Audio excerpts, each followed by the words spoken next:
Dieu ne peut pas te tromper.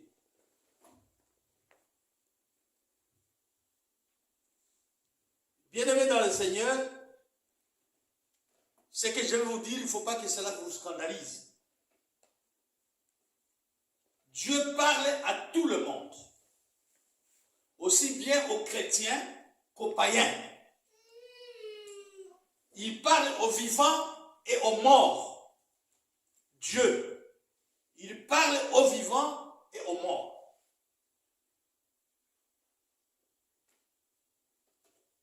Dieu, il parle aux sorciers, aux occultistes, aux magiciens, aux esprits impurs et même aux animaux. Dieu parle.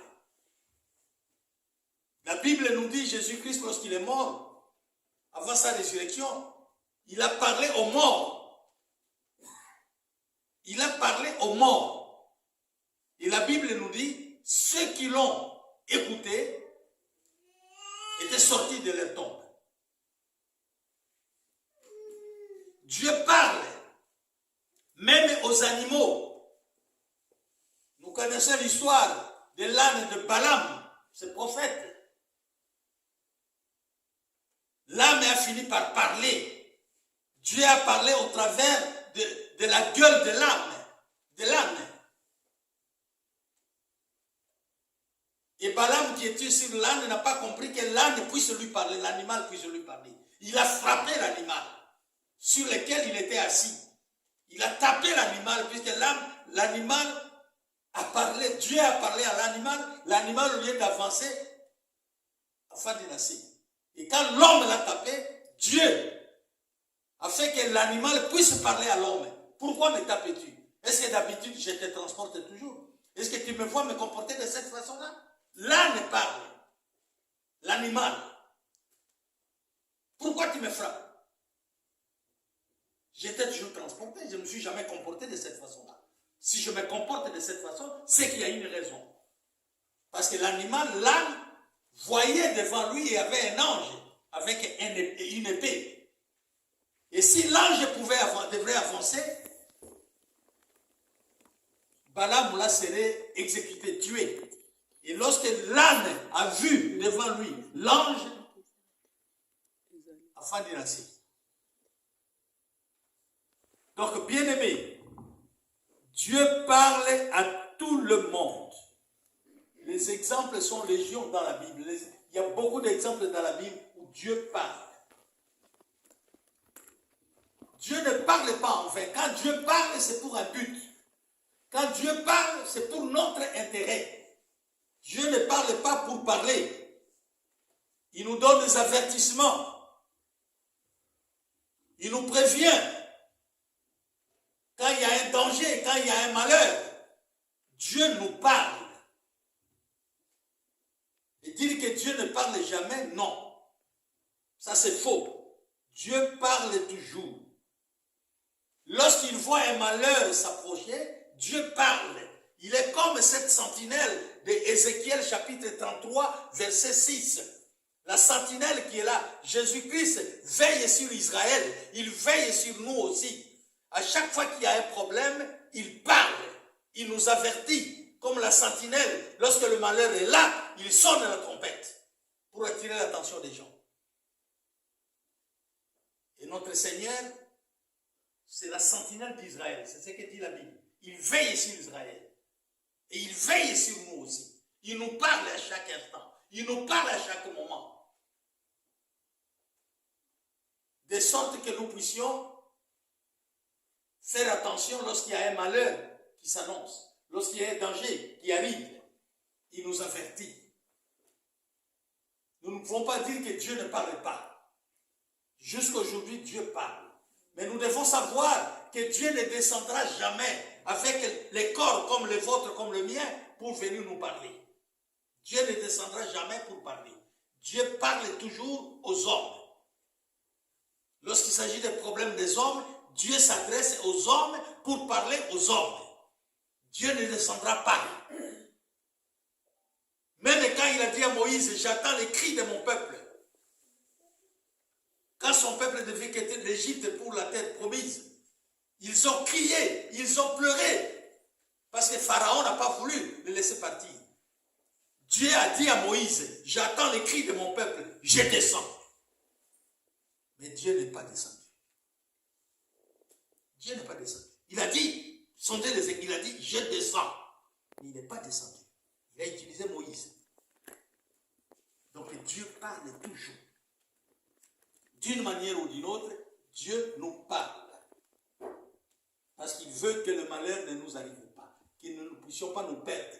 Alors il nous avertit. Il parle au travers de ses serviteurs prophètes. Comme dit Amos chapitre 3, verset 7. Il nous parle toujours. S'il ne peut pas te parler à toi-même, il peut s'adresser à un canal, à un prophète, où il te parle toi-même, directement.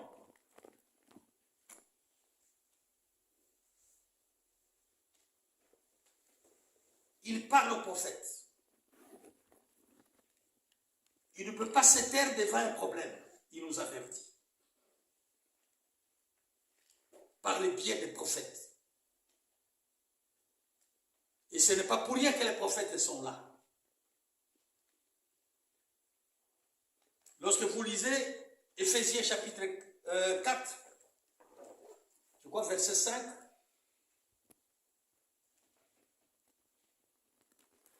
il y a 5 ministères. Ces 5 ministères, vous avez le premier ministère, c'est le ministère d'apôtre. Après apôtre, vous avez les prophètes.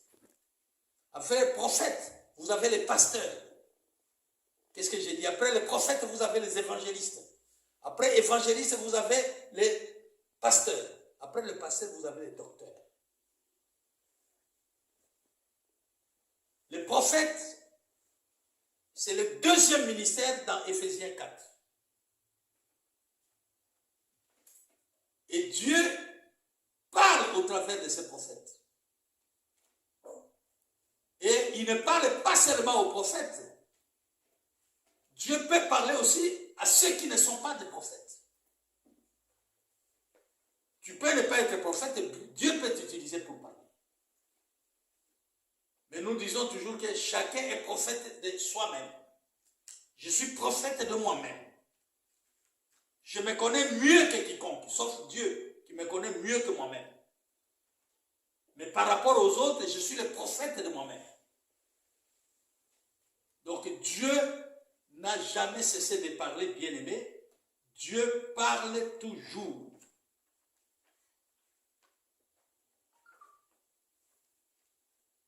Mon frère et ma soeur,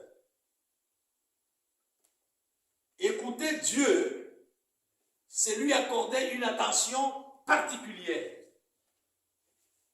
Écouter Dieu, c'est éprouver un intérêt au message que Dieu donne.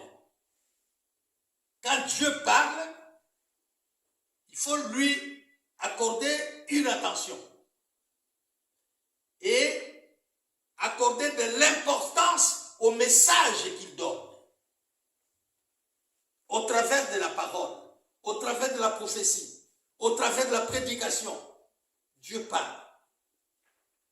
Donc il faut éprouver un intérêt à tous les messages de Dieu.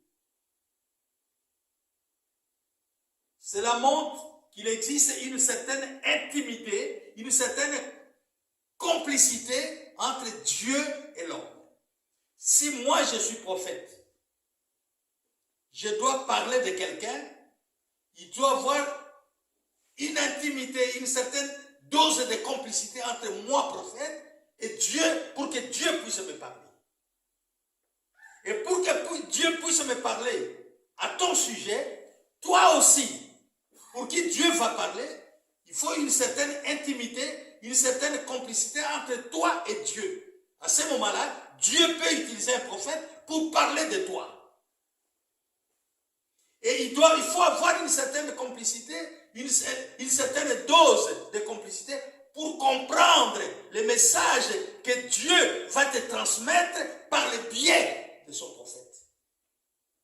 Et cette complicité, Cette intimité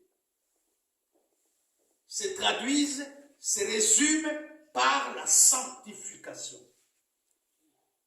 Quand on marche dans la sanctification, on marche dans la crainte de Dieu, si tu es prophète, Dieu va t'utiliser comme son canal pour parler à son peuple. Parce que tu marches loin du péché. Dieu va t'utiliser. Et pour que Dieu puisse parler de X ou d'Y, il faut que X, Y marche aussi dans la crainte de Dieu pour que Dieu puisse lui révéler ce qui est caché. Et pour que X et Y comprennent le message que Dieu lui donne par le canal de son prophète, X et Y doivent marcher aussi dans la sanctification. Et il comprendra le message. Mais si tel n'est pas le cas, Dieu peut lui parler, il ne comprendra rien. Parce qu'il n'a pas le discernement de l'esprit. Mais quand on est en harmonie parfaite avec Dieu, il y a une certaine intimité entre toi et Dieu. Dieu va t'ouvrir les yeux, va t'ouvrir les oreilles et l'intelligence et tu peux comprendre son langage.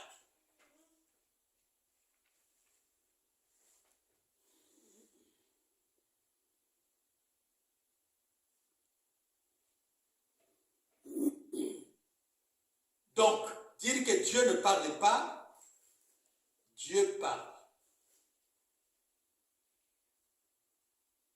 Et je dois encore ajouter, puisqu'il y a l'intimité, puisqu'il y a cette complicité, vous devez savoir que Dieu, on ne parle pas à n'importe qui, on ne parle qu'à celui qu'on aime. On ne peut pas parler à son ennemi. On parle à celui qu'on aime. Et on n'écoute pas n'importe qui. Je ne parle pas d'entendre, j'ai dit d'écouter. On n'écoute pas n'importe qui. On écoute celui pour qui on a de l'estime. Si j'ai de l'estime pour vous, vous me parlez, je vais vous écouter. J'ai de l'estime pour vous. Mais si je n'ai pas d'estime pour vous, vous me parlez, moi je tourne le dos, je parle. Vous êtes en train de parler. Donc, je vous apprécie, j'ai de l'estime pour vous. Quand Dieu parle au sujet de quelqu'un, c'est que Dieu d'abord t'aime. Sinon, Dieu ne parlera pas. Et on ne parle pas à n'importe qui, on parle à celui qu'on aime. Et celui à qui on parle, pour qu'il puisse t'écouter, il doit avoir de l'estime pour toi. Donc il y a une complicité, il y a une intimité entre Dieu qui parle, celui pour qui on parle. Et le prophète aussi qu'on utilise comme canal. Il faut l'intimité. Et l'intimité implique la sanctification. La haine du péché, la haine du mal.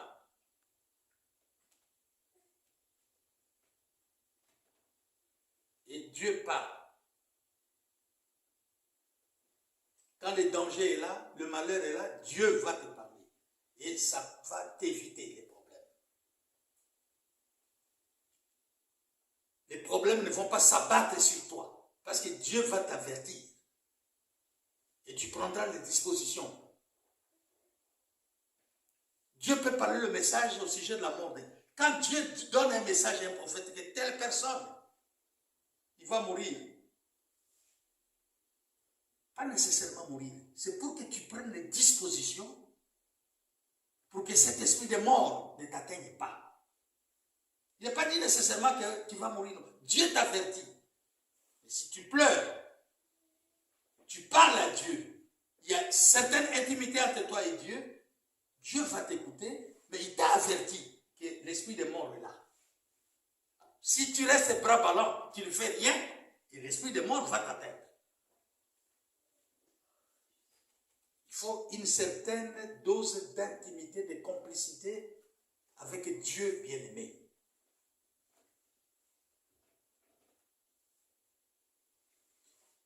Alors, quand Dieu parle, c'est pourquoi quand Dieu parle, quelle que soit la manière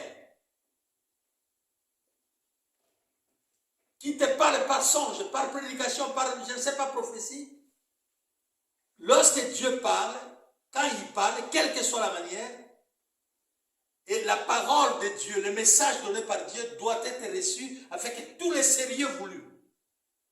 Parce que c'est Dieu qui parle. Il faut écouter cette parole avec tous les sérieux. Il faut accorder de l'importance à cette parole qui sort de la bouche de Dieu pour ton intérêt. Il ne faut rien négliger. Donc il faut prendre avec tous les sérieux que cela mérite. Il ne faut rien négliger, mais il faut examiner avec soin, prendre ce qui est bon, c'est ce que dit la Bible. Vous prenez ce qui est bon, ce qui est conforme à l'analogie de la foi, c'est-à-dire ce qui est conforme à la parole de Dieu, ce qui est conforme à la Bible. On n'accepte pas tout ce que le prophète dit. Vous examinez si vous avez l'esprit de discernement. Quand Dieu parle, vous examinez. Le prophète parle. La Bible nous dit, ne rejetez pas tout et ne prenez pas tout. Vous avez l'esprit de discernement, examinez ce que le prophète dit. Prenez ce qui est bon, ce qui est conforme à l'analogie de la foi, c'est-à-dire ce qui est conforme à la parole de Dieu qui est la Bible. Et la Bible d'ajouter, rejetez sans hésitation ce qui n'est pas conforme à la parole de Dieu. Un prophète qui vient vous dire, Dieu me dit, va au cimetière ici de Molenbeek, il te montre même la tombe où tu vas, va là-bas et tu auras ce que tu veux. Ce n'est pas conforme à l'analogie de la foi, ce n'est pas conforme à la parole de Dieu, parce que la parole de Dieu nous interdit de parler aux morts. Et un prophète qui va te dire, tu as l'esprit de discernement, ce que le prophète me dit, ce n'est pas conforme à la parole de Dieu. Je ne peux pas accepter. Je rejette. Ce qu'il dit, c'est conforme à la parole de Dieu. Avec l'esprit de discernement, ça vient de Dieu, j'accepte. C'est ce que nous dit la Bible. On ne rejette pas tout et on ne gobe pas tout. C'est pourquoi l'esprit de discernement est très important. On ne peut pas être induit en erreur. Parce qu'il y a des prophètes cupides. Mais si tu as l'esprit de discernement, Dieu te parle au travers de la prophétie, tu comprendras que ça c'est Dieu ou ça ce n'est pas Dieu. J'accepte ou je n'accepte pas. Je prends ça et je rejette ça. C'est ce que dit la Bible. Ce n'est pas moi qui le dis.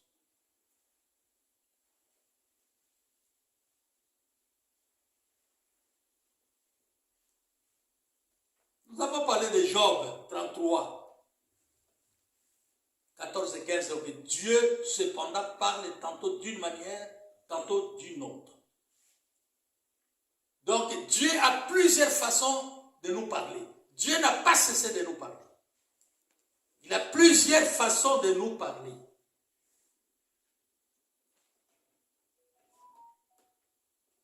Dieu peut nous parler au travers de la parole de Dieu.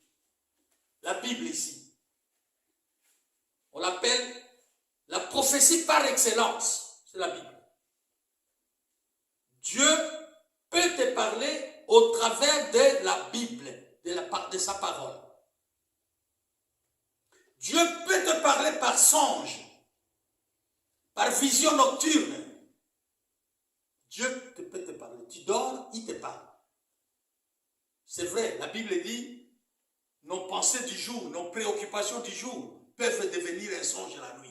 Tu as eu trop de problèmes la journée, ça peut devenir un songe. La Bible le dit dans l'Ecclésiaste. Mais Dieu parle par des songes, par des visions nocturnes. Dieu parle par la voix audible. Tu es là, tu attends quelqu'un parler. Tu attends une voix qui parle. Tu regardes, tu ne vois personne. Mais Dieu te parle. Ne néglige pas. Si tu sais que tu marches conformément à la parole de Dieu, tu marches avec crainte de Dieu, dans l'obéissance, Dieu peut te parler et tu sauras que c'est Dieu qui te parle. Amen. Donc il peut nous parler par voix audible. Il peut nous parler par des signes et des prodiges, des événements. Tu peux connaître une situation donnée, en bien ou en mal, c'est aussi le langage de Dieu. Il nous parle par des signes, par des prodiges, par des événements. Dieu parle.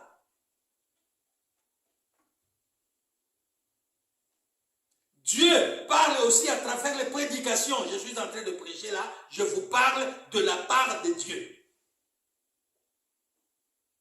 ne faut pas seulement des prophètes. Dieu nous parle au travers de la prédication, exhortation. Dieu nous parle. Et c'est vrai, Dieu nous parle aussi au travers de la prophétie.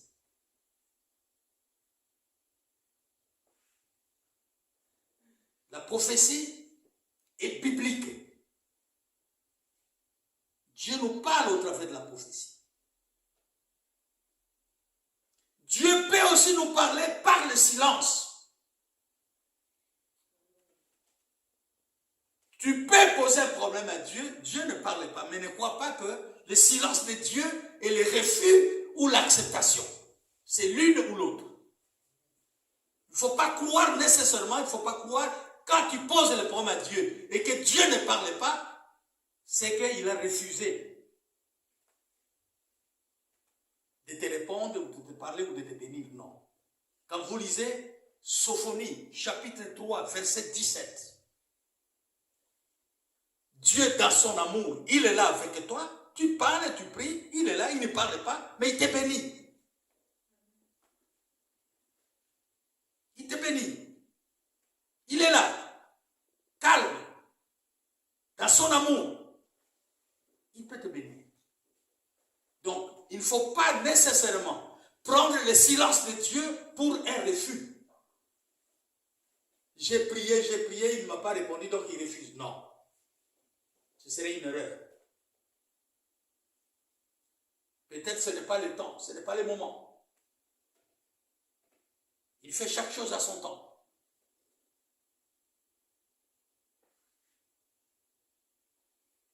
Bien-aimés dans le Seigneur, même s'il existe plusieurs façons de parler, plusieurs méthodes que Dieu peut utiliser pour nous parler, comme nous l'avons dit, la Bible, qui est la parole révélée de Dieu, reste la prophétie par excellence. C'est le moyen le plus sûr, je peux dire, que Dieu utilise pour nous parler. La Bible, la parole révélée. Le meilleur instrument par lequel Dieu peut nous parler, c'est la Bible, qu'on appelle prophétie par excellence.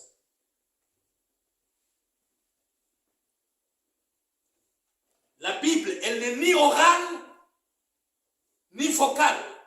Ce n'est pas une voix, c'est écrit. C'était inspiré.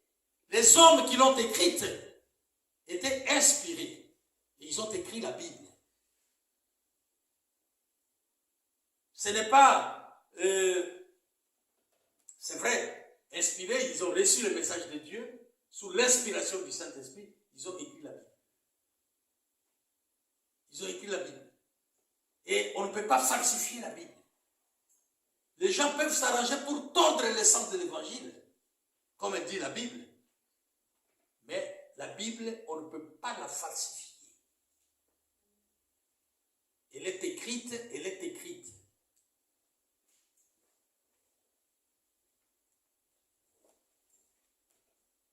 Elle n'est ni orale ni vocale, mais écrite, où il n'y a ni sentiment, ni passion. C'est le vrai, ainsi dit l'Éternel. La Bible.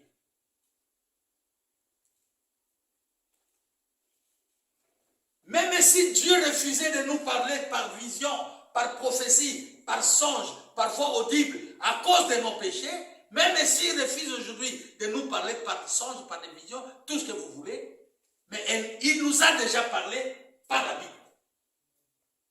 Il peut ne pas nous parler par vision, par songe, mais la Bible est là. Il nous a déjà parlé au travers de la Bible.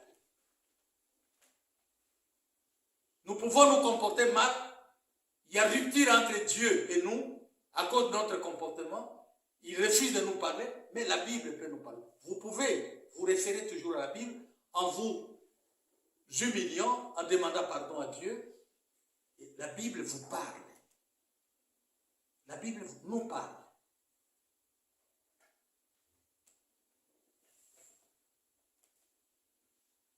La prédication nous parle, ou les prédications que nous faisons, les exhortations nous parlent. C'est le langage de Dieu.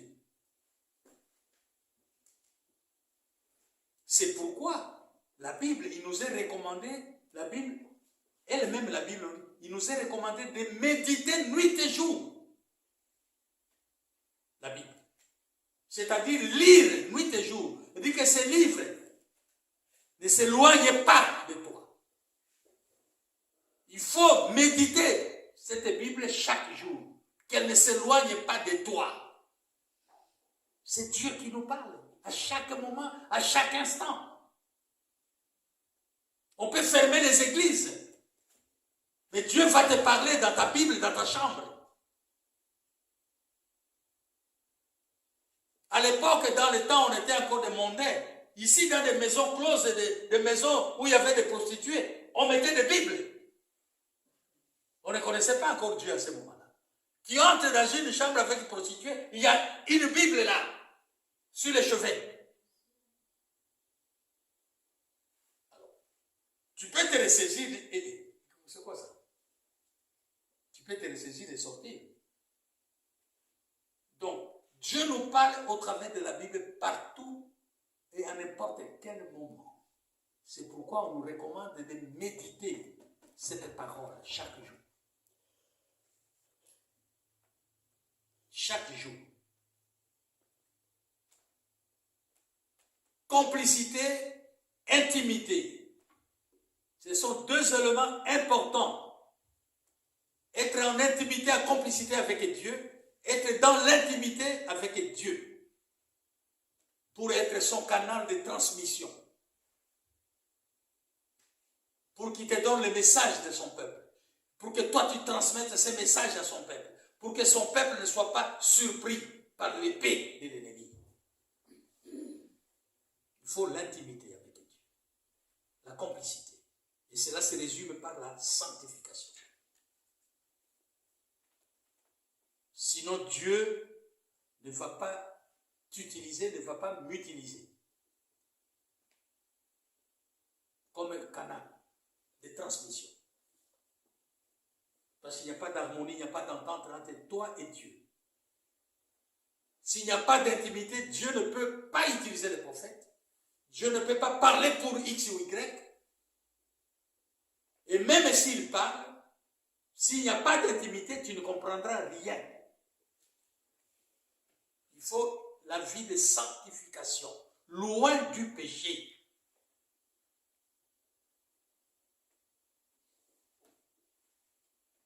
Nous savons aujourd'hui ce qu'est devenu aujourd'hui ce deuxième ministère de prophétie. Aujourd'hui, ce qu'est devenu ce ministère prophétique d'Éphésiens 4.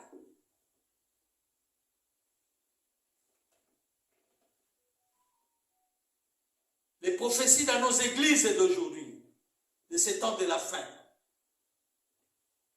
Le ministère prophétique est en train d'attirer beaucoup de serviteurs de Dieu.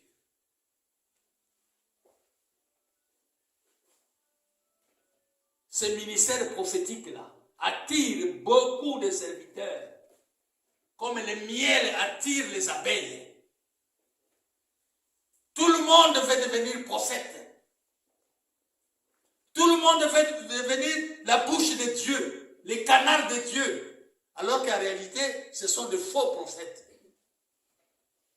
Mais tout le monde est attiré par la prophétie. Quand vous regardez, quand on regarde bien, ceux qui n'ont pas le discernement, accourent là où ils apprennent qu'il y a, dans telle église, il y a des prophéties. Des masses et des masses de gens qui vont là-bas. Et c'est comme ça que la Bible dit, la porte qui nous conduira au salut, à la vie éternelle, elle est petite. Et celle qui conduit en enfer, elle est grande. Et c'est par là où passent beaucoup de gens pour aller chercher des prophéties.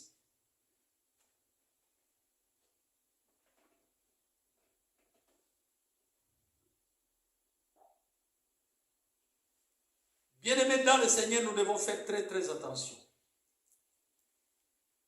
Ces gens veulent devenir des prophètes alors qu'ils n'ont pas été appelés par Dieu à exercer ce ministère. Mais à cause de leur propre désir,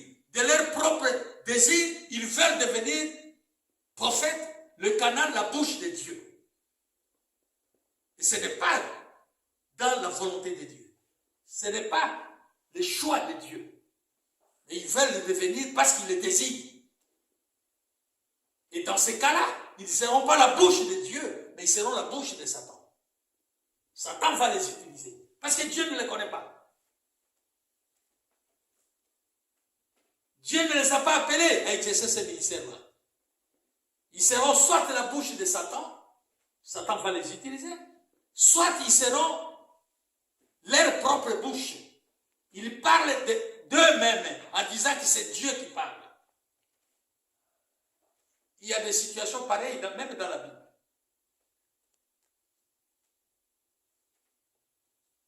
Bien-aimés, vous devez savoir, nous devons savoir qu'on ne devient pas prophète par imposition de main, ni de pasteurs, ni de docteurs, ni d'apôtres, ni d'évangélistes.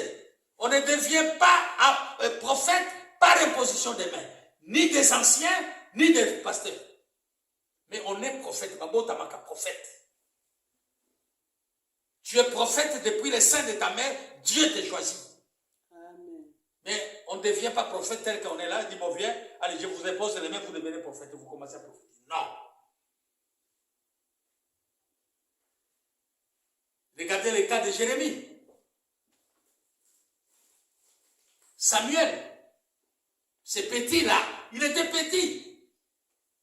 Il était sous la garde du prêtre Élie. Je ne parle pas de prophète Élie, je parle de prêtre Élie. Samuel, cet enfant de Anne et Alcan, était confié à Dieu. Petit qu'il était, Dieu lui parlait déjà, parce que Dieu l'avait déjà choisi comme prophète. Et c'est un des grands prophètes de l'Ancien Testament. Dieu lui parlait. Et il ne comprenait pas. Il a fallu que Élie l'initie. Quand tu attends ça, c'est Dieu qui t'a dit, parle, ton serviteur écoute. Quand vous lisez Jérémie chapitre 1er verset 5, Dieu dit à Jérémie, je t'ai connu dans le sein de ta mère avant que tu ne sois né. Je fais de toi prophète. Non pas prophète d'Israël, mais prophète des nations. La Bible est claire, dans le ventre de ta mère, je te connaissais. Je t'avais choisi comme prophète. Personne n'a imposé les mains à Jérémie pour qu'il devienne prophète des nations. Personne n'a imposé les mains à Samuel pour qu'il devienne prophète. Personne. Ils sont nés prophètes. Amen. Dieu lui-même leur avait imposé les mains dans les ventres de leur mère. Et ce sont de vrais prophètes de Dieu. Donc on ne devient pas prophète par imposition des mains par quoi? Non. Mon frère et ma soeur,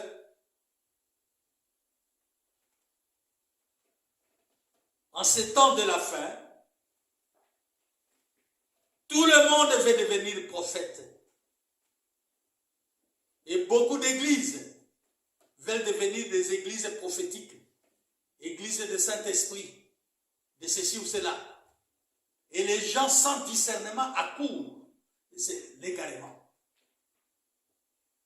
Parce que là on prophétise, ils y vont, en masse, afin qu'on prophétise de belles choses pour eux. Malheureusement, ce ne sont pas les églises conduites par le Saint-Esprit.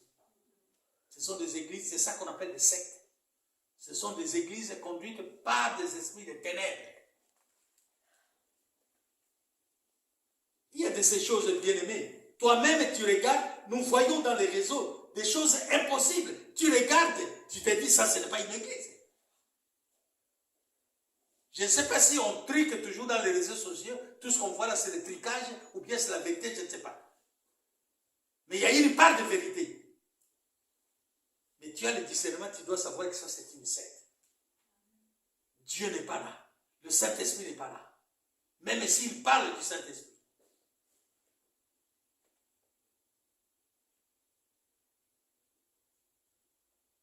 Nous allons dire quoi?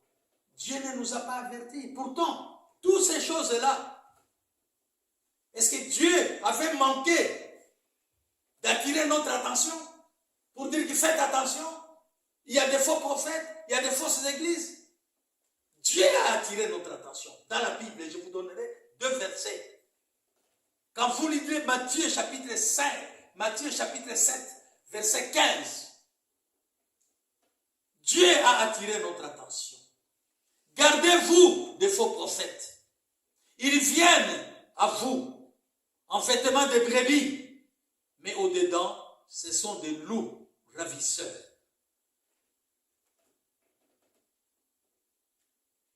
Matthieu 24, 24 à 26, il dit encore, car il se lèvera de faux Christ et de faux prophètes.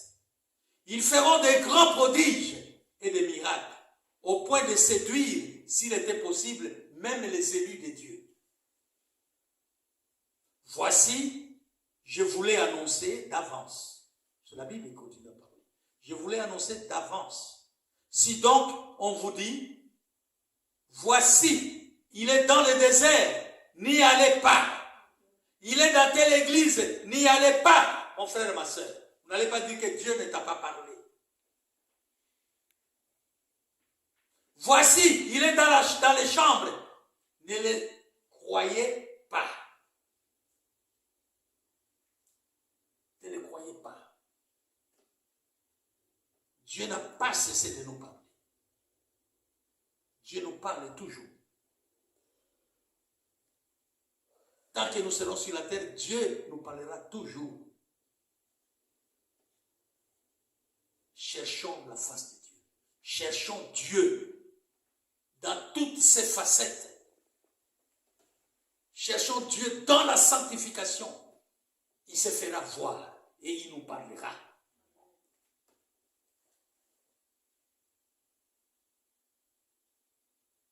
Et pour qu'il te parle, pour qu'il se fasse voir, il faut marcher dans la sanctification. Il ne parlera pas aux pécheurs, il ne se fera pas voir aux pécheurs.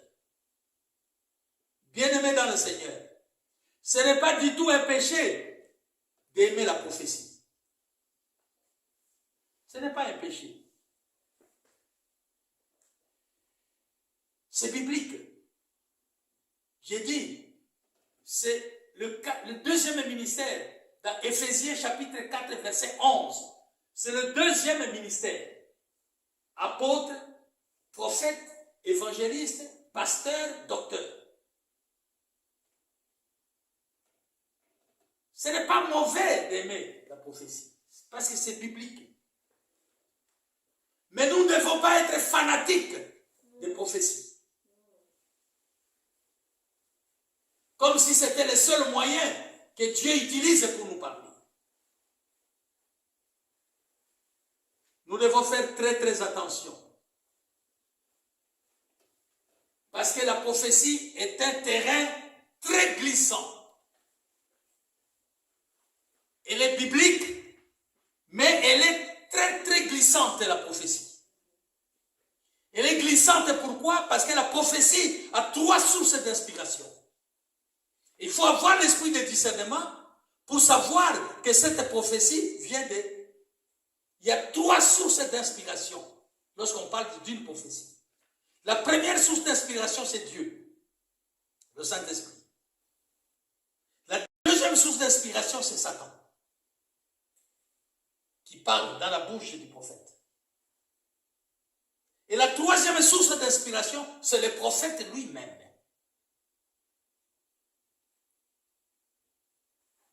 Et il faut avoir le discernement pour savoir que cette prophétie qui sort, cette prophétie que je suis en train d'entendre,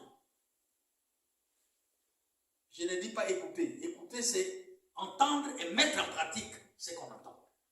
Mais quand je dis entendre, c'est Uyoki Kaka. Mais quand je dis écouter, c'est Koyoka et puis au Saleli. Entendre et faire ce qu'on entend. J'ai dit, la prophétie, quand tu entends la prophétie, tu dois savoir, tu dois avoir l'esprit de discernement des esprits pour savoir que cette prophétie vient de Dieu ou pas. Parce qu'il y a des prophètes qui inventent des choses. Même dans la Bible, les cas de ces vieux prophètes de Bethel. Il y a des prophètes qui inventent des choses, leurs propres pensées, leurs propres désirs. Quelqu'un il vient lui raconter n'importe quoi, il va prophétiser pour dire que le Seigneur m'a dit à ton sujet. Alors quelqu'un lui a rapporté ton histoire. Donc, 3 sources d'inspiration, il faut faire très attention. Mais la prophétie qui a comme source d'inspiration Dieu, c'est une prophétie qui console, qui donne la paix, qui ne divise pas, qui consolide et qui unit. Ça, c'est la prophétie de Dieu. Les prophètes peuvent prophétiser ses propres pensées, ses pensées du cœur, ou un événement qui lui a été rapporté par un tiers.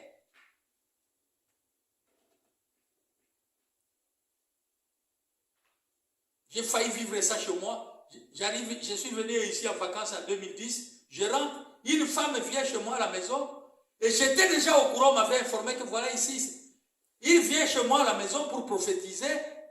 Il dit, papa, maman,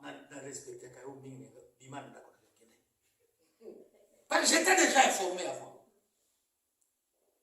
Il commence à me raconter, elle commence à me raconter comme si c'était une prophétie. Papa, voilà,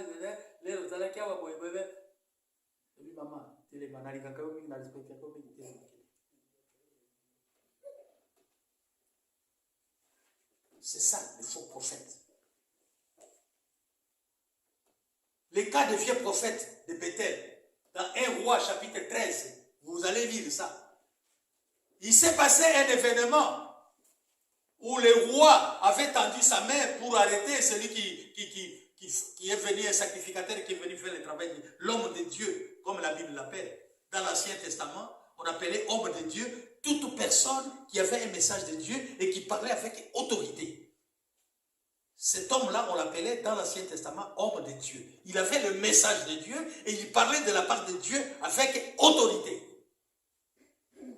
Et cet homme-là, avec l'autel qu'on a renversé et tout ça, le roi a tendu la main pour qu'on l'arrête et la main du roi est devenue sèche. Il a dit à l'homme de Dieu, mais prie pour que je puisse remettre ma main. L'homme de Dieu a prié, sa main est revenue à la place. Il dit, viens, chez moi je te donne. L'homme de Dieu a dit, non, tu peux me donner la moitié du royaume, je ne peux pas. Les enfants de ces vieux prophètes de Bethel étaient là. Les enfants de ces prophètes suivaient tout ce qui s'est passé entre le roi et cet homme de Dieu. Et ils sont allés rapporter à leur papa, pasteur et prophète. Il dit, papa, là où nous venons, voilà ce qui s'est passé. Comment il a... Oui, cet homme-là, il est parti où? Prenez-moi l'âne et tout ça. Et on a dit à cet homme de Dieu de ne pas rentrer par le même chemin, le chemin par lequel tu es venu ici. Il faut changer de chemin. Il ne faut pas manger chez les gens. Pas manger du pain, pas boire. Alors, quand les enfants ont raconté à leur père prophète, il dit, prenez-moi l'âne. Allez, on a pris l'âne, le vélo, tout ça. Allez. Il est parti dans quelle voie? Il est parti dans cette direction-là. Le faux prophète, le vieux prophète a suivi ces messieurs, cet homme de Dieu. Il arrive là. Vous voyez quelqu'un qui dit, c'est vous l'homme, vous êtes l'homme de Dieu, vous êtes prophète. Il dit, oui, moi aussi je suis prophète. Commencez à lui parler, voilà. Alors que les enfants lui avaient déjà rapporté. Bon, viens chez moi, on va manger tout ça. Et alors qu'on lui avait dit de ne pas manger. Il est allé, il a mangé, induit en erreur par les faux, les vieux prophètes là. De 1 Roi chapitre 13, vous allez lire l'histoire. Et la parole de Dieu est venue. Dire maintenant, vous avez menti, vous n'avez pas obéi. Et le vieux, l'homme de Dieu, quand il est rentré chez lui, il a trouvé un lion sur le chemin. Le lion l'a tué. Les lions, la Bible dit, les lions n'ont pas touché à l'âne. L'âne était là, tout était là, mais les lions étaient là aussi, en train d'observer les cadavres étaient là. L'homme était mort à cause de ces vieux faux prophètes. Ses enfants lui ont apporté. C'est la même chose dans les églises de Dieu. Quelqu'un qui te connaît, qui te fréquente, il va raconter des histoires. Et les prophètes, ils viennent soi-disant prophètes, c'est ainsi dit l'Éternel. Alors ils commencent à bobiner, à prophétiser. Dans le temps vers la fin. Nous devons faire très attention, bien-aimés. La Bible nous dit, dans 1 Thessaloniciens, chapitre 5, versets 19 à 21, n'éteignez pas l'esprit. Restez en chaleur. Restez en communion avec Dieu. Restez en communion avec le Saint-Esprit. Ne méprisez pas les prophéties, comme je vous l'ai dit, mais examinez toutes les choses en retenant ce qui est bon, c'est-à-dire conforme à l'analogie de la foi, c'est-à-dire conforme à la parole de Dieu, qui est la Bible, et rejetez sans hésitation ce qui n'est pas conforme à la Bible. Dieu nous parle à travers la Bible.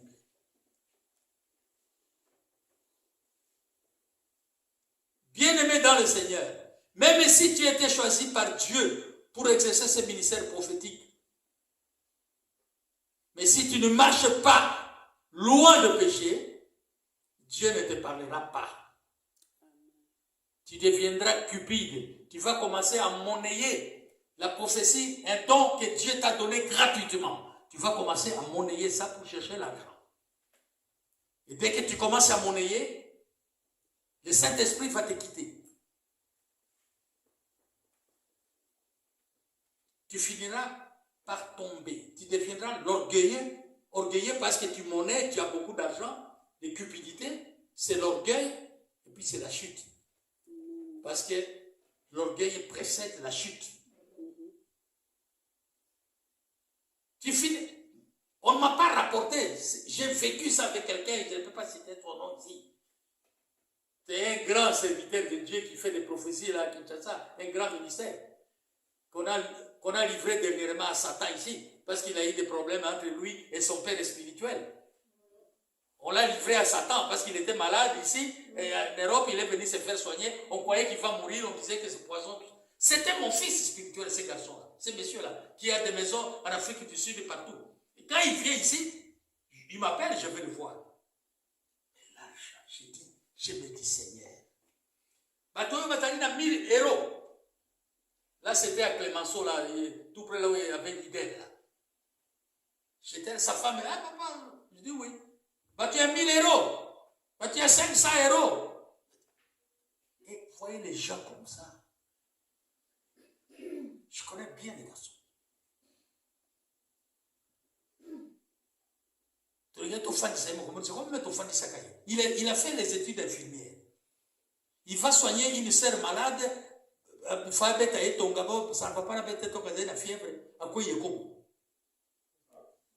Il était infirmier.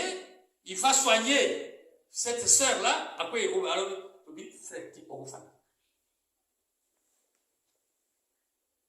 Prophète. Avec des maisons partout en Afrique du Sud. Partout. Il roule avec Amen. Il m'a reçu dans son bureau, papa. On a des gardes de corps. Les gens faisaient la queue. Donc on a basé dans la consultation médicale. Avec enveloppe. Il prophétise.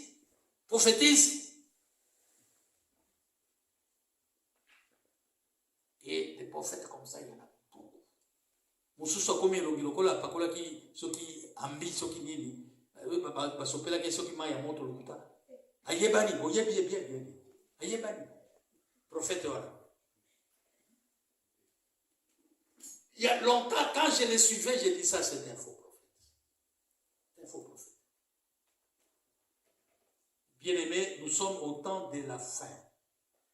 Amen. La chute, et puis la porte de l'enfer reste ouverte pour t'accueillir. Les enseignements que nous recevons dans cette église, la louange, ces enseignements, on ne les trouve pas ailleurs dans d'autres églises. Ça, je vous l'ai dit. Soyons sincères. Il y a des défauts, tout ça, ma faiblesse. Mais il y a des enseignements qu'on donne ici, qu'on ne trouve pas ailleurs. Et avec la formation que nous avons à la louange, quand vous allez dans d'autres églises, directement on te met pasteur. Mais nous ne mettons pas en pratique tout ce qui nous est enseigné. On ne met pas en pratique. Je ne sais pas si la révision des tomes 1 et 2 nous a servi à quelque chose. Et Dieu continue à nous parler chaque jour. Chacun de nous, à des degrés différents, au moment venu, aura à s'expliquer devant Dieu. Parce que Dieu nous a parlé. Dieu nous parle. Il continue à nous parler. Et ce n'est plus pour longtemps. Nous devons savoir si Jésus-Christ traîne encore à venir. Si le Fils de l'homme traîne encore à venir prendre son église, c'est à cause de toi et de moi. Il dit, quand je reviendrai, si je trouverai déjà correct. Il nous donne le temps de nous ressaisir. Il nous donne le temps de changer. C'est pourquoi il tarde pour qu'il nous trouve prêts. Mais ce n'est plus pour longtemps. Bien-aimés, tous les signes sont là. Il ne faut pas qu'on soit dans la distraction comme les contemporains de Noé, qui étaient dans la distraction, alors que le déluge était déjà là. Même si Dieu a juré que plus jamais les eaux ne vont plus se répandre sur la terre comme à l'époque de Noé, il a juré dans la Bible, mais les signes sont là. Peut-être que ça ne serait pas par les eaux du déluge, mais ça sera autrement. Ressaisissons-nous. Dieu nous accorde un temps de réflexion. Car il ne veut pas nous perdre. Même maintenant, là, Dieu est en train de nous parler. Nous devons changer. Dieu veut nous voir transformés pour être sauvés, être enlevés.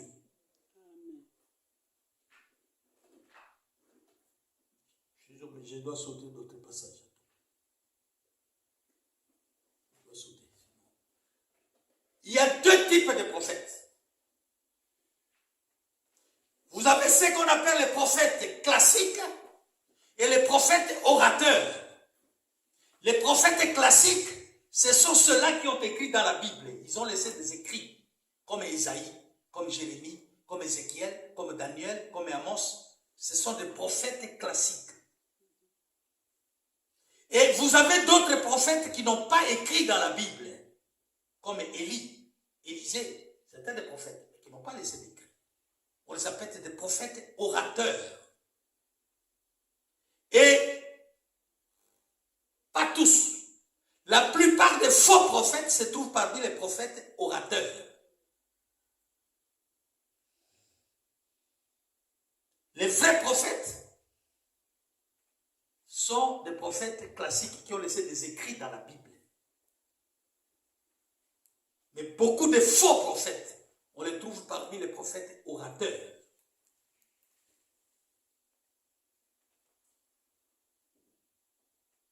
Ils sont au nombre de 16, ces prophètes classiques dans la Bible, si vous les comptez, 16. Il ne faut pas compter Jérémie et lamentation de Jérémie 2 fois, sinon ça sera 17. Ça fait toujours un seul prophète. Ils sont 16. Mais les prophètes, orateurs, ça se compte par milliers. Par milliers. Les 850 prophètes qu'Élie avait conduits au torrent de Kizon pour être égorgés, c'était des faux prophètes. 850. 450 prophètes de Baal et 400 prophètes de Astarté. C'était des faux.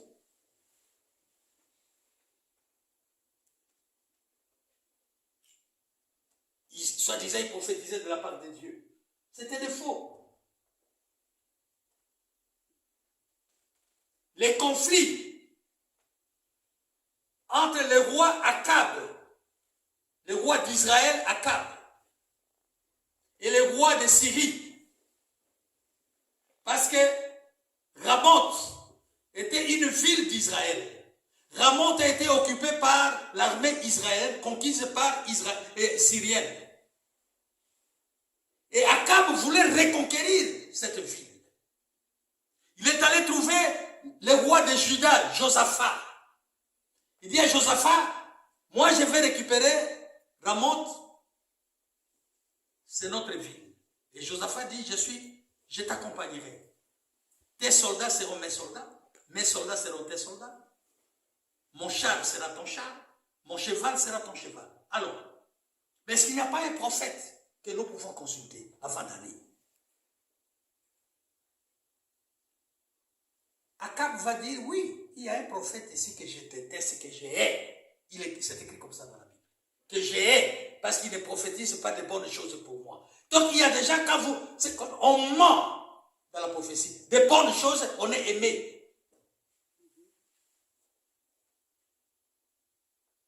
Et Josaphat dit à Akab, ne dis pas ça. Ne dis pas ça. On a réuni 800 prophètes de Akab, des prophètes corrompus. 800 prophètes. Tous ont prophétisé de la même chose. Ils ont dit au roi Akab, monte à Galate. Tu vas récupérer la montre. Le Seigneur dit, monte, monte. Tous ont prophétisé. De bonnes choses. Et c'est que le roi voulait. Josaphat va dire au roi, est-ce qu'il n'y a pas un autre prophète ici? Est-ce qu'on ne peut pas chercher un autre prophète pour qu'il nous parle?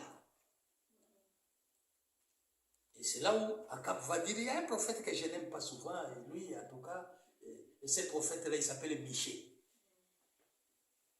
Et parmi les 800 prophètes corrompus, il y avait un prophète qu'on appelait Sédécias. Lui, il a prophétisé de bonnes choses. Il a dit au roi, monte à Galate. Nous allons récupérer Galate. Alors quand Josaphat a dit, non, cherche un autre prophète pour consulter. Alors on a envoyé un messager chercher Michée. Et le messager va dire à Michée, tu vas chez le roi prophétiser. Tous les prophètes qui sont là ont prophétisé pour le roi. Hein. Toi aussi, tu ne peux pas dire le contraire. Tu dois dire la même chose comme les 800 autres. C'est écrit dans la Bible.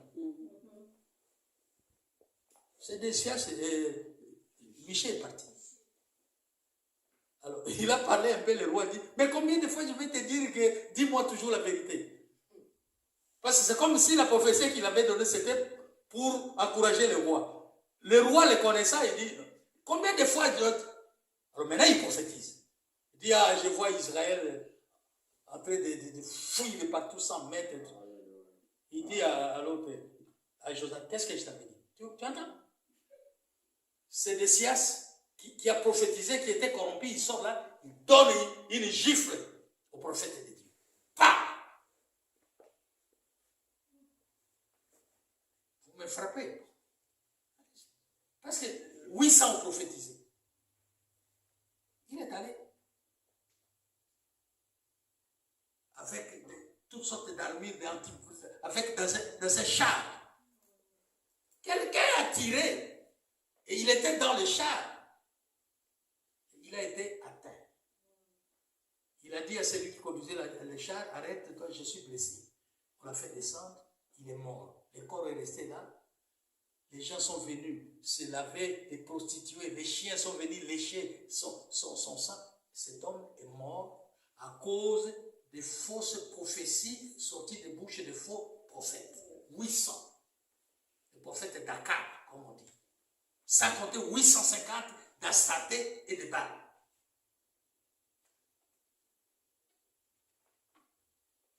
Nous terminons dans 5 minutes. Je suis obligé de sauter. Mon frère, ma soeur, Dieu nous parle chaque jour.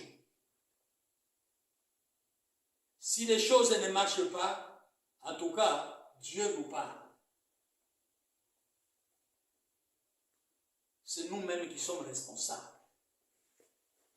Nous ne devons pas condamner Dieu. Chacun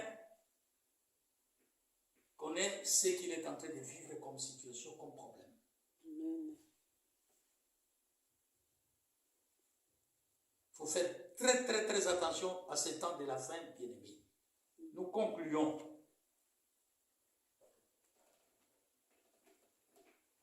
Attention, c'est l'Église qui est l'épouse du Christ. Amen. L'Église n'est pas l'épouse du Saint-Esprit. Amen. L'épouse du Christ. Amen. Et Christ viendra prendre son épouse, son Église.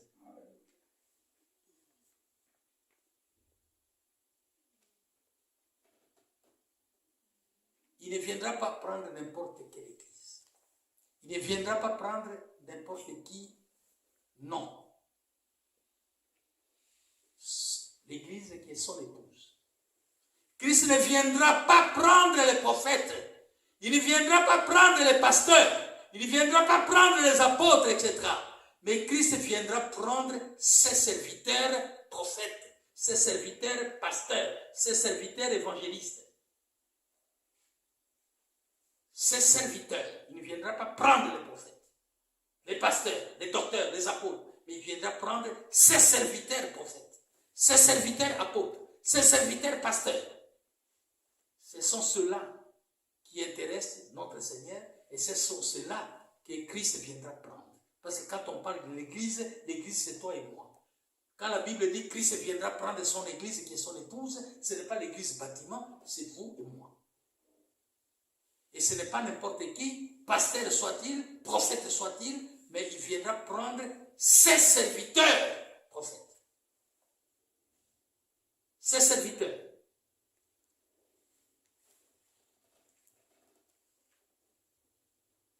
Pas les prophètes, pas les pasteurs, pas les apôtres, mais ses serviteurs, j'insiste là-dessus. Ne faisons pas l'amalgame, bien-aimés. Ne mélangeons pas les choses. N'inventons pas des choses.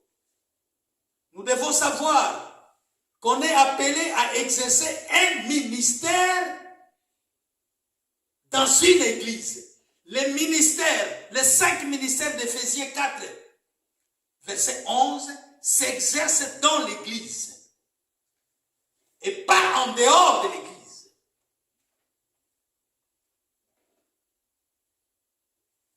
Et les 5 ministères ne s'exercent pas dans un ministère. Les 5 ministères s'exercent dans l'église. Un ministère n'est pas une église. Je crois que vous me comprenez déjà. Un ministère n'est pas une église.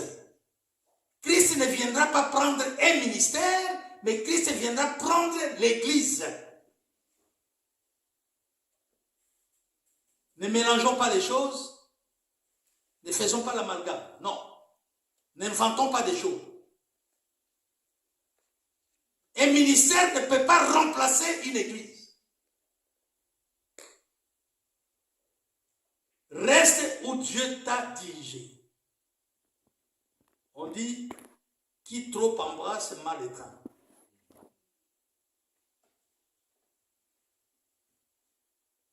Jésus-Christ viendra prendre son église et non pas un ministère quelconque. Ce sont des sectes.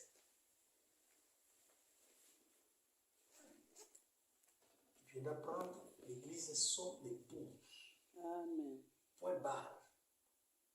Et Dieu nous parle chaque jour. Dieu nous met en garde chaque jour. Nous avons des oreilles. Celui qui a des oreilles pour entendre, pour écouter, pas pour entendre. Celui qui a des oreilles pour écouter, qu'il écoute.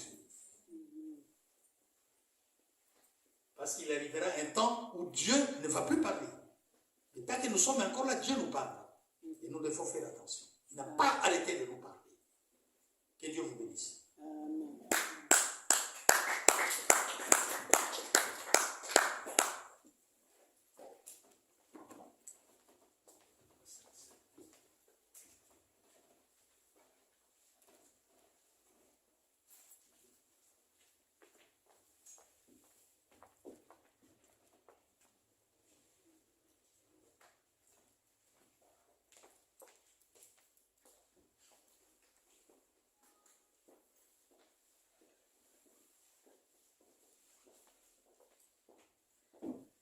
Oui, nous avons été bénis. C'est le moment des offrandes. Pendant que le pasteur se prépare, nous nous préparons aussi pour la Sainte Seine. Nous venons déposer nos offrandes, nos dîmes, nos libéralités, tout ce que le Seigneur a placé dans notre cœur. Je ne sais pas si nous avons amené aussi nos actions de grâce, parce qu'on nous a dit nous devons bénir l'homme de Dieu qui nous enseigne. Peut-être que vous ne l'avez pas amené ce dimanche, on peut l'amener le dimanche prochain. Nous venons de terminer le tome 1, et nous avons fini le tome 1 et nous venons aussi de terminer le tome 2 aujourd'hui.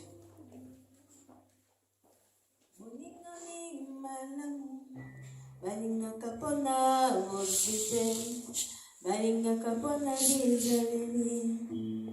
Yango na bengi yo moninga, na lisolo ya bolingo.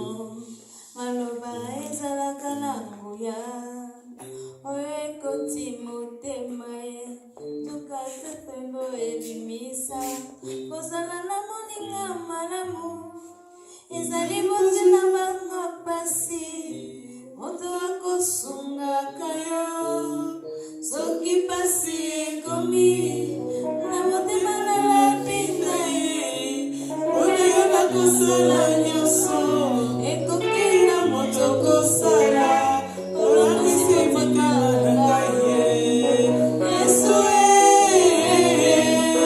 Yesu Yesu oh moninga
Sainte Seine.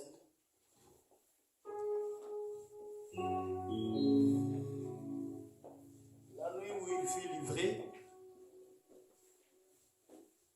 il prit le pain et après avoir rendu grâce, il le rompit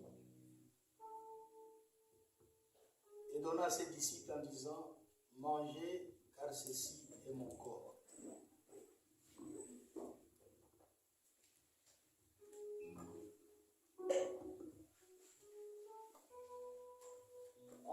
Ensuite, il prend la coupe. Après avoir rendu grâce, il est béni et donna à ses disciples en disant, buvez-en tous, car ceci est mon sang, le sang de la nouvelle alliance, répandu pour la rémission des péchés de plusieurs d'entre vous. Seigneur, par les mystères de transubstantion, ces pains cessent d'être pains pour devenir ton corps. Et cette boisson cesse d'être boisson pour devenir ton sang. Seigneur, que ton corps et ton sang que ton peuple va prendre ne soient pas une source de malédiction, mais une source de bénédiction pour chacun de nous. Que ton corps et ton sang nous portent la vie, la santé et toutes les bénédictions imaginables et inimaginables, afin que la gloire ne revienne qu'à toi et à toi seul. Au nom de Jésus-Christ, notre Sauveur et notre Seigneur, nous t'avons ainsi prié, nous disons Amen. Amen. On doit à ces repas que ceux qui sont passés par le baptême d'immersion, plongés dans l'eau, mourir avec Jésus-Christ, sortir de l'eau, ressusciter avec Jésus-Christ. Il n'y a que cela.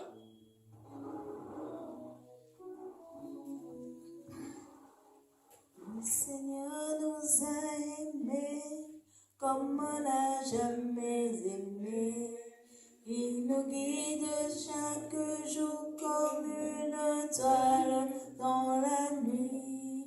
En nous partageant le pain, il nous donne son amour. C'est le pain de l'amitié, le pain de Dieu.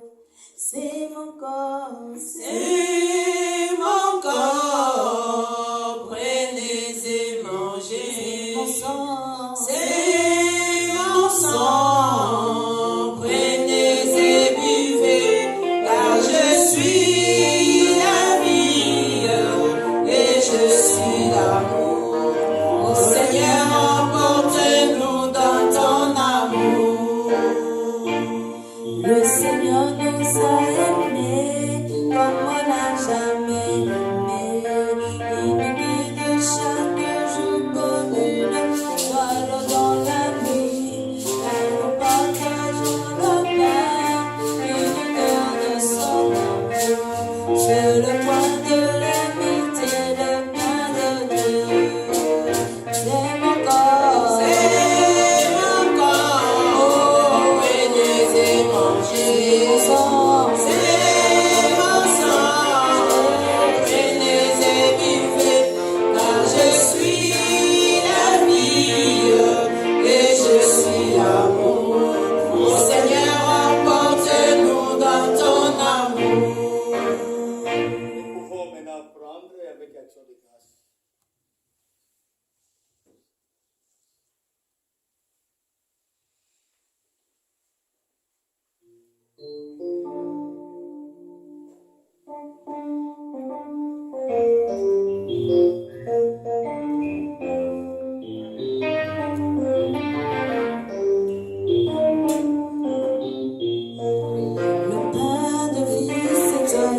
biso mpaka azalaka mpaka ya louange azalaki na congé sabbatique azalaki na congé sabbatique oyo azali parmi biso tozali esengo ya koyamba ye c'est papa mafuta amurai papa amurai amurai. Alléluia. Je suis dans la joie, une joie immense. Je suis dans l'émotion. Je suis dans la joie.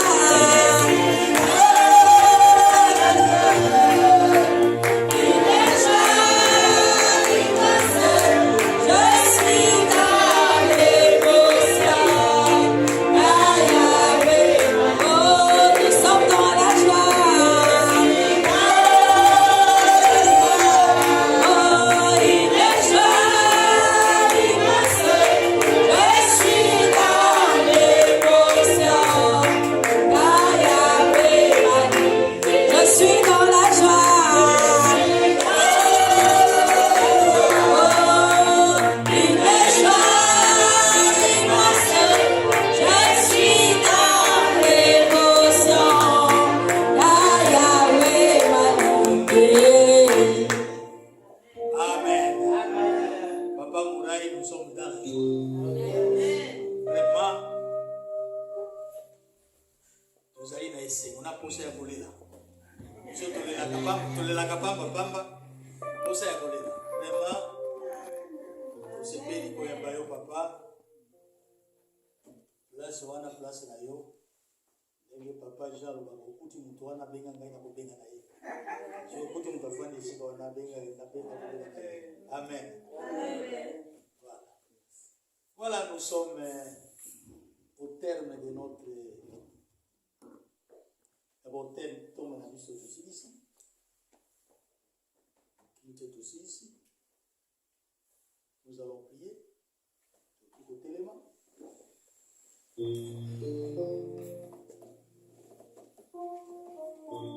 Papa, nous te remercions. La Bible dit, mieux vaut la fin d'une chose que son commencement. Seigneur, tu étais avec nous depuis le début de la révision de tome 1, tome 2. Tu viens de terminer avec nous avec ce message. Dieu a-t-il cessé de nous parler? Seigneur, nous avons compris que tu n'as jamais cessé de nous parler et tu nous as toujours parlé, tu nous as toujours avertis. Papa, aide-nous en ces temps de la fin. Aide-nous, Papa, afin que nous soyons sauvés. Tu ne nous as pas créés pour nous perdre. Si tel serait le cas, il n'a pas fallu nous créer. Tu nous as créés pour que nous soyons sauvés avec toi. Après avoir vécu sur cette terre des hommes, que nous vivions éternellement avec toi dans les lieux célestes, dans les paradis. C'est pourquoi tu nous as créés, Papa. Nous sommes ouvrage de tes mains. Nous t'appartenons, Seigneur. Nous n'appartenons pas à Satan. Nos bouches ne confesseront jamais le nom de Satan. Nos bouches ne confesseront que ton nom, parce que c'est toi notre Dieu.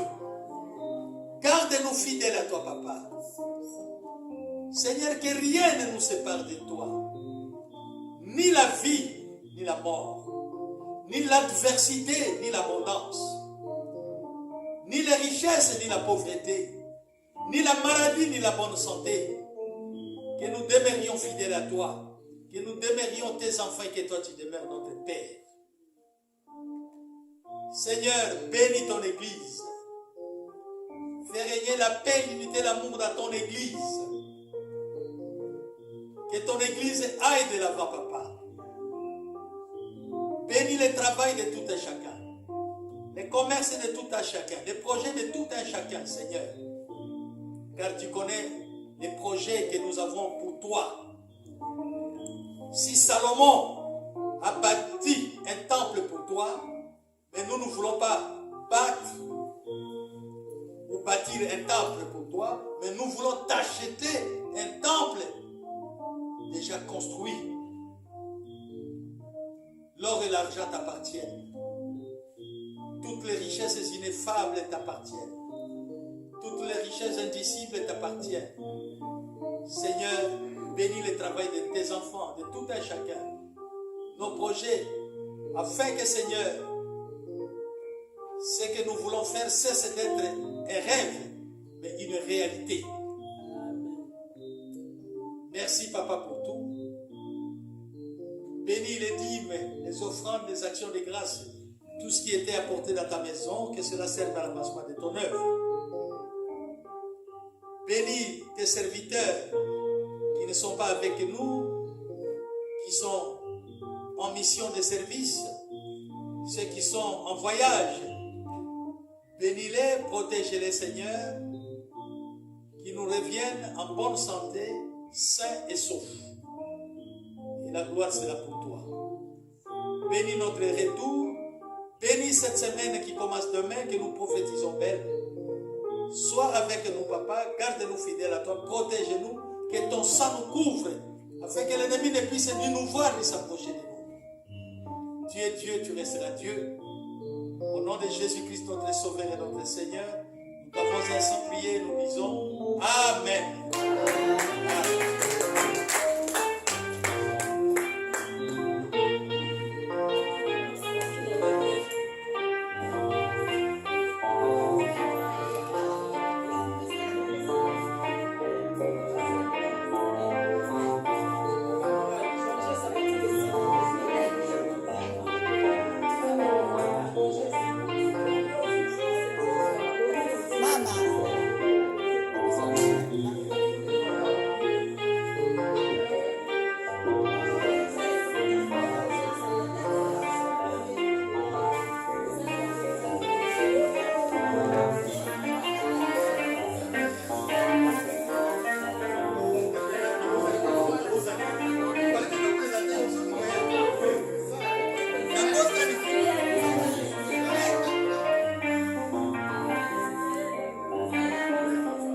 Ça va, Madame le Seigneur? En forme.